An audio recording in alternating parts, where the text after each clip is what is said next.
Hello, welcome to my channel where I'm going to start discussing about the quantum mechanics. I'm going to take the reference book of Introduction to Quantum Mechanics by David J. Griffith. So, let's start with the basic idea of the classical physics, and we can see the observation surrounding for each and every human. So every motion in the universe, from a falling apple to a rolling ball, obeys Newton's laws. So it tells you give me the position and velocity of an object, and I can predict exactly where it will be in the future. So that's classical physics, which is precise, predictable, and beautifully simple. But when we zoom into the atomic world, something strange happens. Electrons don't follow neat trajectory anymore. The old rules fail, and that's where the Schrödinger equation enters. The law of motion for the quantum world. So let's start from what we already know. Imagine a ball rolling down a slope. The ball's motion is completely governed by Newton's second law, F equals to ma. We can calculate its position, velocity, acceleration, even its kinetic and potential energy. So in the classical world, if we know all the forces, we can perfectly predict the particle's path. In short, classical mechanics is about finding energy and motion using forces. But what happens when that ball becomes an electron, a particle which is so tiny that its behavior is nothing like what we expect?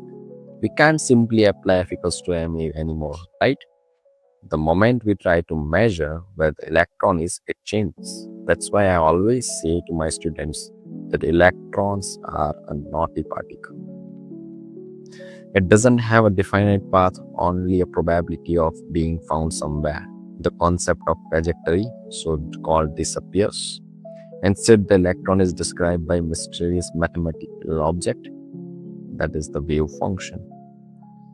This wave function isn't like a water wave or a sound wave. It's an abstract wave, a wave of probability. The magnitude square of this wave, psi of xt square, gives the probability density of finding the particle at a particular location. So the electron isn't at one point, it is spread out as a cloud of possibilities. Quantum mechanics doesn't say where the particle is, only where it's likely to be.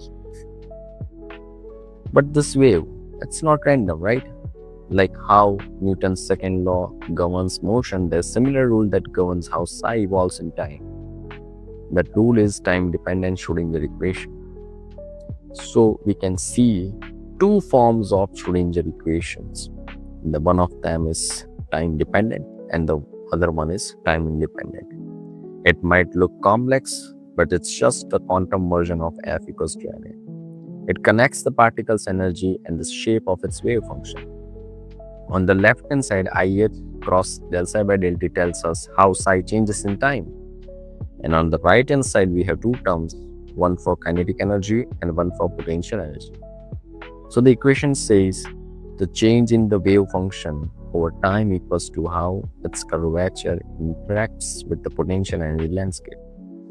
In other words, it's the rule that determines how quantum waves move and evolve.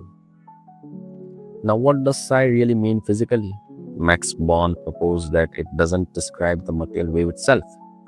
It describes the probability of finding a particle. So when you square psi, you get probability density. That is psi square. Mode of psi square. That's what experiment can measure. Think of it like throwing darts blindfolded. Each throw is random, but over time, a pattern appears, and that pattern is psi square. The Schrödinger equation also ensures that probability is conserved. No probability is created or destroyed. It's just the flows from one region to another. Mathematically, this is written as the continuity equation, right? So we'll see this continuity equation in terms of probability later on in the next videos. But probability, I would say, probability behaves like a fluid. It flows, but it never leaks. So the Schrödinger equation doesn't just describe electrons.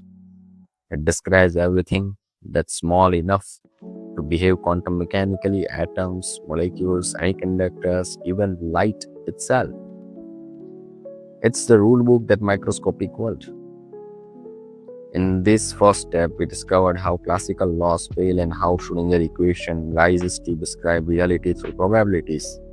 In the next episode, or we can say next videos, we'll explore how this equation behaves when a particle is trapped in the quantum dots. Stay curious because the universe is written in the language of the wave function. We'll